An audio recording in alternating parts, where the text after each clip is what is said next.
Hi everyone, hope you're well. I'm back in the workshop today, so I just thought I'd do another quick video just to show you some of the behind the scenes footage at Valve and Process Solutions and some of the things we get up to. Today we're actuating quite a lot of Durco plug valves, which are manufactured by Flowserve, and as most of you know, we're a Flowserve stockist distributor.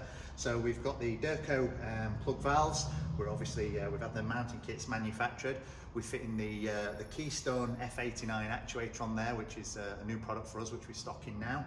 We've got the Pneumatrol Solenoid on, which we've back-wired into a Westlock Switchbox. So we're fitting the actuators, fitting the solenoids, doing the back-wiring, and then we'll be doing some function testing. We'll be setting the switches in the switchbox for the customer, and we'll be checking that all the stops are set so the valve moves to the right position.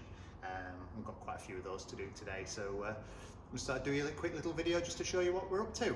Thanks very much for watching.